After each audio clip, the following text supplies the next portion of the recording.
Hello. I was watching a tie-off between Tim, Tom, and Cheech where they tied a Goddard Caddis and each took a different approach. And so did I, including a parachute wing, a bullet head, more or less, and a jig hook. So let's talk about the hook first.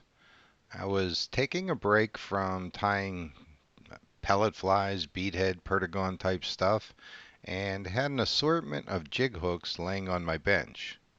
And what I've learned is they're not all the same. This size 16 from Holsinger's has a wide gap and is perfect for this fly. The mil-spec Goddard Caddis uses deer hair and a hackle, and these are what I've chosen. And I'm going to use two different uni threads, a dark brown to spin deer hair and a lighter 8/0 tan to finish things off. So let's answer the question, why a jig hook? So it had a couple of features, and in my imagination, I could see using the angled section to strap down some deer hair, leaving the tips stick above for my post, and then folding the butt ends back to make that bullet head. And you'll see me do that later in this video. But this hook had a nice wide gap, and I have plenty of room below the trimmed deer hair. And then the other feature that it had was that this one's thin wire. It's heavy enough wire for it to be a jig fly, I guess, but in terms of size, the other size 16s had thicker wire and they were smaller. So again, I imagine this fly on this hook. So here we have a clump of deer hair. You kind of have to just visualize how much, and it took a little experimentation. We're going to trap it on top with a little bit of super glue over top of our thread base and wrap a little forward until we get a nice tight pull on it. So that the butts that are sticking over the back are going to be trimmed to shape, and leaving them long I thought would help me fold things back and keep them out of the way. I guess that worked. So we'll get another clump of hair. You can see I want to fill this in with spun deer hair almost to that bend where the jig part of this hook starts to take place. So we've got another clump. I've cut both ends of it, and I'm going to wrap through it a little bit, get a little distance, cover a little bit of that shank, and I have room for one more clump. So let's get the thread in front, go a little crazy packing it there. Not sure anything actually packed or moved.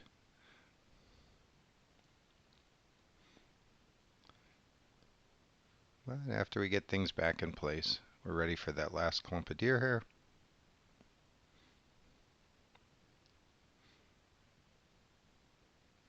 And on a regular hook, this is very much like one of the flies that I saw Tim Flagler tie. He does a video of this. He does a nice job. He may have added a little dubbing underneath, uses a little super glue as well.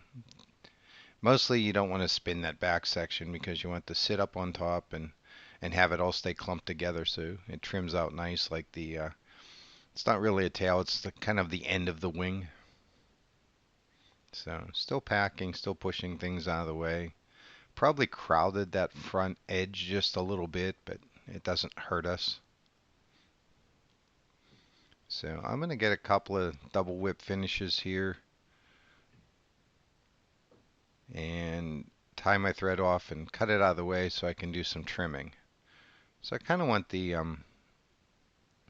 body of this fly trimmed almost to shape or to shape before I finish the front. So at this point, I mean, it's not much different than a conventional Goddard Caddis. If it were on a straight hook, you could trim all this, come back in, and just wrap some hackle, put in a couple of antennae if you like them, and go from there. So we're going to start by trimming flat underneath at the bottom of the hook.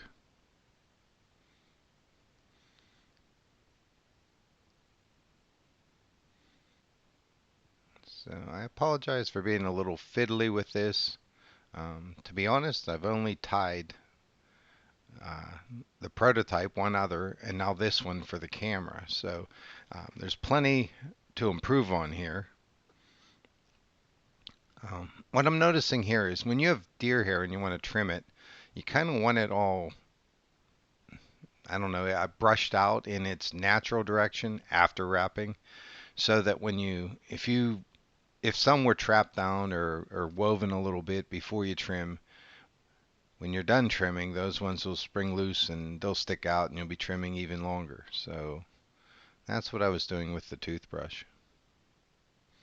Now I'm just making a cone shape, actually a lot bigger than I need it to be, but just to kind of start to rough in the shape.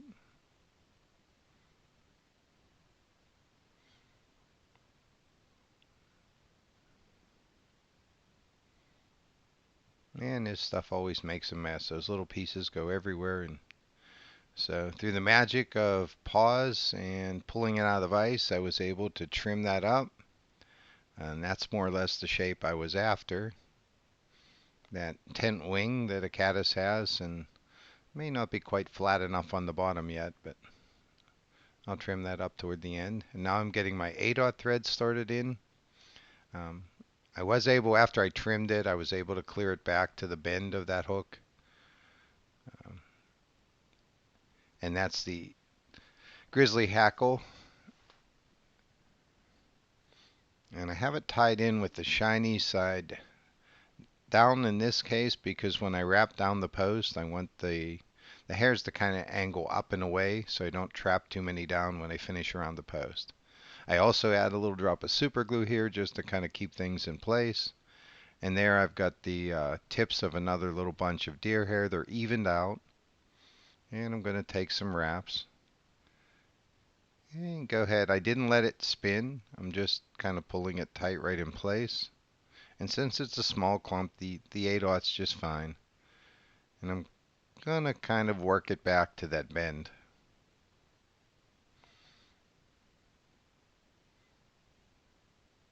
Alright, so we'll just do a quick survey here, see how many hairs are trapped. And to be honest, I worried about those, and then I really didn't have to because I'm going to fold them back and trap them down anyways. You'll see a little later. But what I'm up to now is getting behind the post and pick those tips up and start to build that post. Wrap the posts or those tips in the hackle together. Here again, if you trap one of those heavier fibers, you can just pull it out.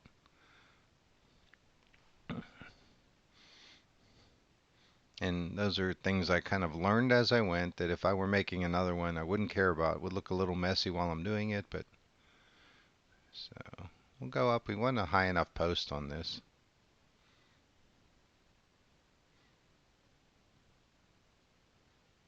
And I pinch it in between and give it a good tug, kind of to tighten things up.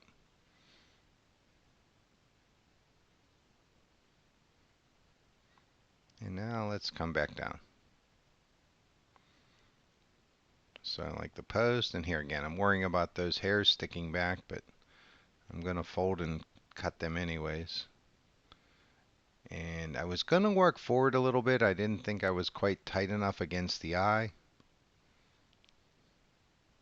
But after further review, that would have been okay too.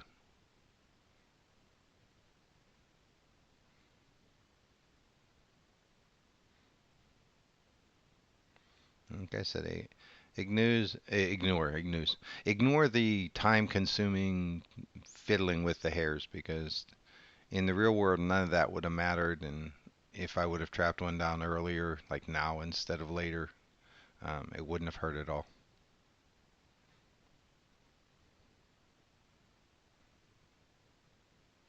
Now I was going to cut some of that out, but then it looks like I'm just faking the fly and not actually tying it nicely. So you see the real world effort right here. So and as usual, a little super glue or a little head cement on the post, and that was not quite enough.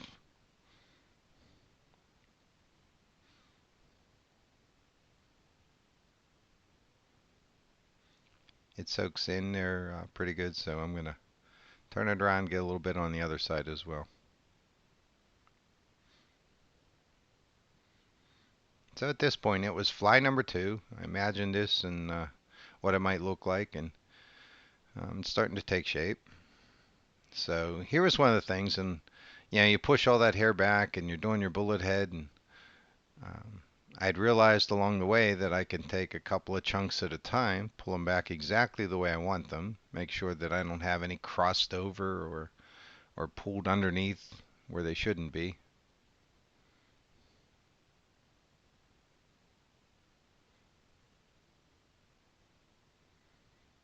And again, fiddling around way more than I should have. But because I'm doing this bullet head, that's why I didn't wrap the hackle yet.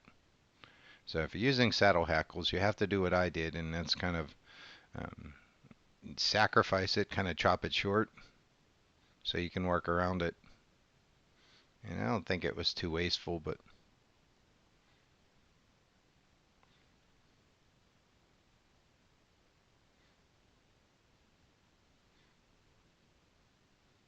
okay, we'll get that last little bundle pulled back and do any filling in that we think we need to do.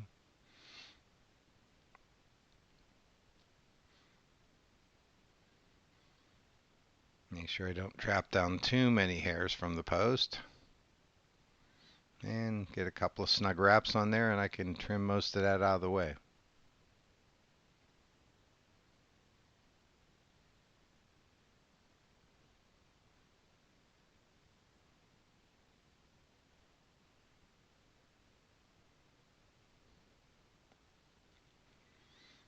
Okay, get a good look at my hand there while I trim something I didn't want you to see.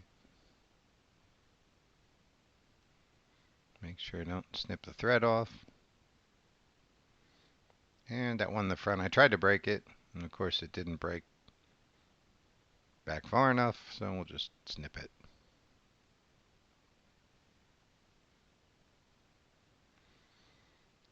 A little more hiding things from you, just so you can't tell exactly what I'm doing. Not really.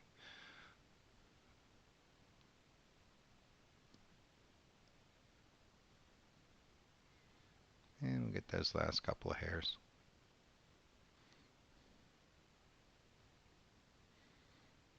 And then the trimmed end of those just blend nicely right in with the trim body where it ended. So I'm liking the way that looks. I can imagine if you use darker hair maybe for the post and the head.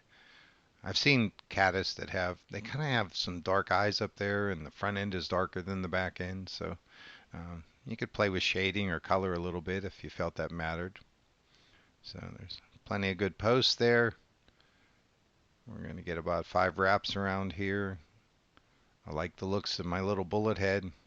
Let's talk about that jig hook for a minute too. So my tippet's going to be coming off the bottom of this fly. I'm going to want to degrease it and let the first few inches of it sink below the surface. And if you're one of those guys that likes to put a little movement or skitter the caddis as you go, um, I think this hook will kind of work better for that or as well for that. And you won't get that line in the water, or possibly won't get as much line in the water, leaving, when you leave a wake, um, you don't want the tippet to be part of the wake. So there I just kind of crossed over and I'm up around the eye of the hook, and I'm going to do a couple of double half hitches up there and kind of tease that down into place. And about here I noticed that I have a wild hair that's kind of covering the eye of the hook, so I'm just going to take that tool and push it down a little bit.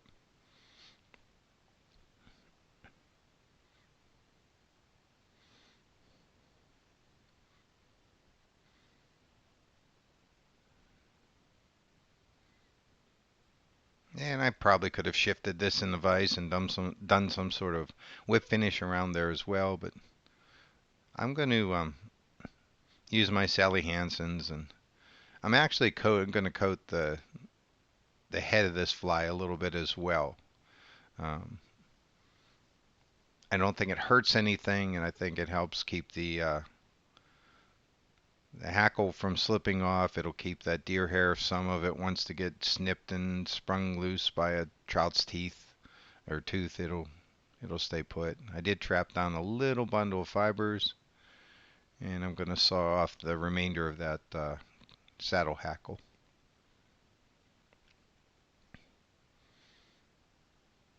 All right, so I like the looks of things. Everything else from here is just a little glue and a little primping. So, and just a footnote on the tie off with Tim and Cheech and Tom Rosenbauer, those guys, it was somewhere between Two and a Half Men and Grumpy Old Men. I like the way they kind of banter back and forth, and it was quite entertaining. The uh, the tying and the tips that you pick up while you watch those guys is worth the effort. And to be honest, I think last week Tom should have won. He made the best fly, but Cheech won on innovation alone. He trimmed his deer hair with a lighter, which was kind of special. Hey, but that's the cool thing about being a fly tyer. You can uh, do take your own approach. You can kind of pave your own road for how you do some of these things, substitute materials, techniques, merge them together. A couple different things you see, and uh, then when you catch a fish on it, it's I don't know, more rewarding for me. So we're doing a little more primping and super glue or head cement there.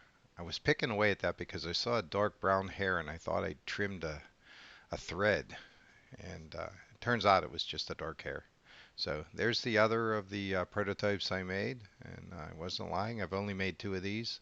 One footnote here, it might work with the jig hook to help hang a nymph underneath and as a dropper. But if you want to learn more about me, look me up on Amazon. And until next time, be safe.